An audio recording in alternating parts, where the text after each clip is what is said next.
Hi అందరికీ నమస్కారం. మురళీశక్తి ప్రేక్షకులకు ఈరోజే the girlfriend Rashmika Mandanna నటించిన the girlfriend Deekshith Shetty హీరోగా నటించిన ఈ సినిమా రిలీజ్ అయింది.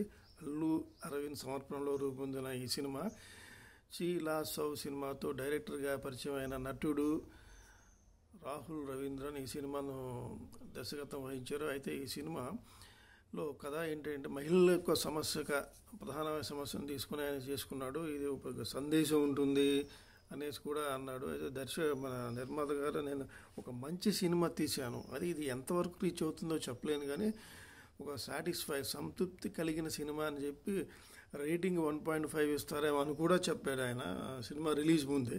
అయితే ఏంటి అసలు ఎందుకు అలా అన్నాడు అని అయితే కథలోకి వెళ్దాం. అయితే ఈ కథ పరంగా చెప్పాలంటే ఒక పీజీ స్టూడెంట్గా తల్లి లేని బిడ్డగా తండ్రి సంరక్షణలో పెరిగిన అమ్మాయికి పీజీ స్టూడెంట్గా ఒక సిటీ కాలేజీలో చేరిన తర్వాత అక్కడ పీజీ ఇంగ్లీష్లో స్పోకెన్ ఇంగ్లీష్ క్లాసులోకి వచ్చిన తర్వాత అక్కడ స్టూడెంట్స్ కొంతమంది పరిచయం అవుతారు. అందులో లేడీస్ హాస్టల్, జెంట్స్ హాస్టల్ ఉంటాయి. దీక్షిత్ శెట్టి అనే ఒక వ్యక్తి ఈ పరిచయం అవడంతో అది ఒక ప్రేమగా చాలా హద్దులు దాటి వెళ్ళిపోతుంది.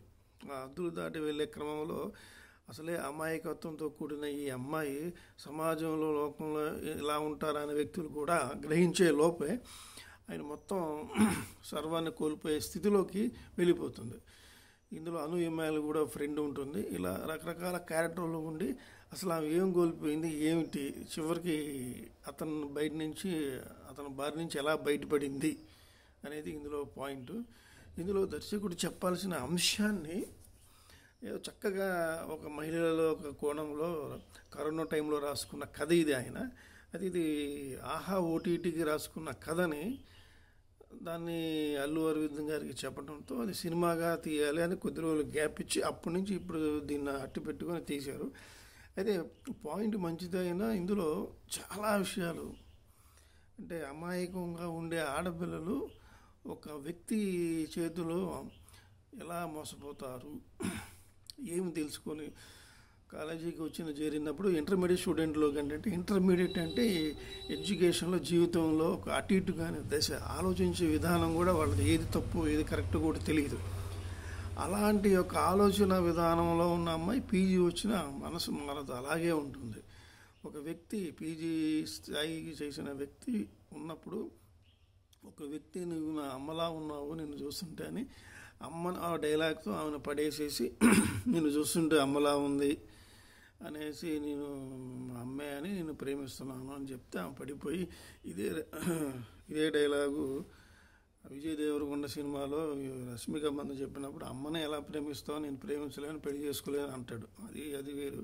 ఇక్కడ కూడా అదే డైలాగ్ పెట్టేసి ఆ తర్వాత అనుకోకుండా ఒక హాయి సినిమా, నాని సినిమా అని హాయి సినిమా అని తన రూమ్కి రా నేను చూపిస్తాను నీకు, నీ కంప్యూటర్లో చూపించడం ల్యాప్టాప్లో. ఆ తర్వాత ఆ సినిమా అయిన తర్వాత ఆమె ఎమోషన్ అయిపోయి ఆయనకి దగ్గర అవ్వడం, అలా దగ్గర అయ్యి పీజీలో ఏంటంటే వీళ్ళిద్దరు ప్రేమ మొత్తం కాలేజీ మొత్తం తెలుస్తుంది స్టూడెంట్స్ అందరికీ. కానీ అక్కడున్న మేనేజ్మెంట్ ప్రిన్సిపల్కి తెలియదు, ప్రొఫెసర్కి తెలియదు, ఎవరికి తెలియదు అనమాట. అలా కొన్ని ఏంటంటో కథ రాసేసుకున్నాడు, ఇది చేశాడు. కానీ అయితే ఇందులో చివరిలో ఏంటంటే వీళ్ళు సెకండ్ హాఫ్ ఫస్ట్ హాఫ్ ఎండింగ్లో ఇంటర్వెల్లో విక్రమ్ క్యారెక్టర్ దీక్షిత్ శెట్టి మదరు రోహిణి యొక్క బిహేవియరు, ఆమె మనస్తత్వంతో ఈమెను ఆలోచింపజేసేలా చేస్తుంది. గతంలో భార్యలంటే ఇలా ఉండాలి, భర్త ఫేస్ కూడా చూసి ఏదో మాట్లాడే స్థితిలో లేని యొక్క తరం అన్నమాట. ఆ తరాన్ని ఈ భారీగా రోహిణి పాత్రలు బాగా హైలైట్ చేసాడు డైరెక్టరు. అది ఇప్పటికి చాలామంది విలేజ్లో కొన్ని చోట్ల భర్త ముందు తలకాయ ఉంచుకొని ఉంటారు, పైకి కూడా ఎవరైనా చుట్టాలు వచ్చినా భయపడుతూ మాట్లాడుతూ ఉంటారు. అది ఆ కాలం. ఒకసారి ఇంటికి వెళ్ళినప్పుడు రష్మిక వాళ్ళ ఇంటికి వెళ్ళినప్పుడు ఆమె చూసి భయపడుద్ది, రేపు నా పరిస్థితి కూడా ఇదేనా అని తన పరిస్థితి అని ఫీల్ అవుతుంది. కానీ అక్కడి నుంచి రియలైజ్ అయ్యి కథ వేరేగా ఉంటే భలే ఉండేది. కానీ ఎండింగ్ దాకా లాక్కొచ్చి చివరిలో ఒక డైలాగ్తో తండ్రి నువ్వు ఇంతగా కోరికలో రగిలిపోతుంటే నేను ఎప్పుడో పెళ్లి చేసేవాడిని కదా అని ఫోన్లో ఉన్న డైలాగు, నువ్వు చచ్చిపోయినా బాగుండేది, మీ అమ్మ బదులు నువ్వే చచ్చిపోయినా బాగుండేది అని ఒక డైలాగ్తో రియలైజ్ అయ్యి క్లైమాక్స్లో ఒక డైలాగులు చెప్తుంది. ఆ డైలాగులే సినిమాకి ప్రాణం. అంటే ఎన్నోసార్లు నేను అనుభవించాను, కొనుక్కున్నాను అని తిడుతూ ఉంటాడు హీరో. అయితే నేను కొనుక్కున్నాను కదా, నువ్వు కూడా కొనుక్కున్నావు కదా, నీది తప్పు కదా అనే డైలాగ్లో ఎదవా అని ఏదో సంథింగ్ డైలాగ్లో బాగా తిట్టేస్తుంది. అదే ఇక ఎండింగ్ చేసేసాడు. అసలు ఇక్కడ పీజీ చదవడం ఏంటి, పీజీ తర్వాత వెంటనే జాబ్ రావడం ఏంటి, హైలైట్ విదేశాల్లో వెళ్ళిపోవడం, ఇవన్నీ ఒక కథగా టకటక ఏదో చెప్పేసుకున్నాడు. కానీ ఇది కామన్ మ్యాన్ అంటే విలేజ్లో అమాయకత్వంగా ఉండే ఒక మహిళలు, ఇప్పుడు కొద్దిమంది తక్కువ కానీ చాలామంది మహిళలకి ఇది బాగా కనెక్ట్ అవుతుంది. మనం ఎలా ఉండాలి బయటకు వచ్చిన తర్వాత, మన తల్లిదండ్రులు ఒక పక్కనేమో తల్లి లేని పిల్ల, తండ్రి పెంపకంలో పెరిగిన రష్మిక, ఇంకో పక్కనేమో తండ్రి శాడిస్టు, ఆ శాడిస్ట్కి పుట్టినోడు దీక్షిత్ శెట్టి, వీడి క్యారెక్టర్ కూడా అలాగే ఉంటుంది.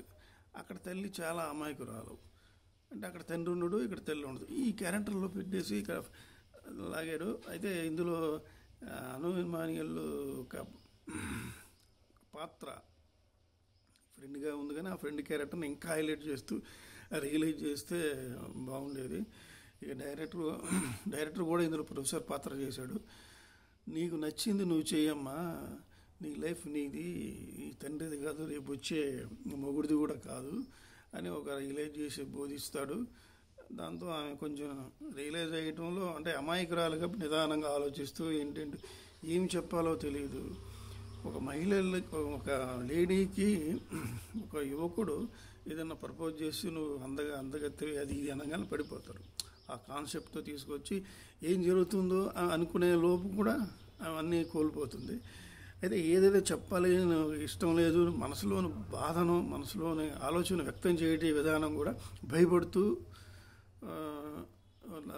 సాగదీస్తుంది. ఆ సాగదీతే సినిమాకి మరీ కొంచెం సాగదీతగా ఉంది. ప్రేక్షకుడు కూడా సహనాన్ని పరీక్ష ఉంది. చాలా సింపుల్గా చెప్పేసే కథని ఇంటర్వెల్ తర్వాత ఈ కథను మరోలా చెప్తే బాగుండేది, ఇది ఎఫెక్ట్గా ఉండేది అని అనిపిస్తుంది. ఈ సినిమాని రష్మిక మందన గతంలో చేసిన పుష్ప 2 కానీ ఈ క్యారెక్టర్ దీని పూర్తిగా క్వైట్ డిఫరెంట్ ఆపోజిట్. చాలా అమాయకంగా ఇన్నోసెంట్గా ఉండే అమ్మాయి జీవితంలో ఎలాంటివి ఫేస్ చేస్తున్నారు అనే కోణంలో అందరికీ ఆ టైపు మహిళలు కనెక్ట్ అయ్యేలా ఉంది.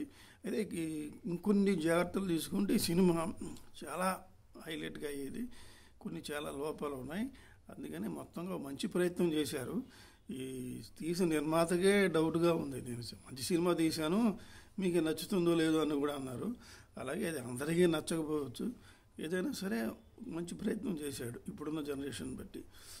Thank you.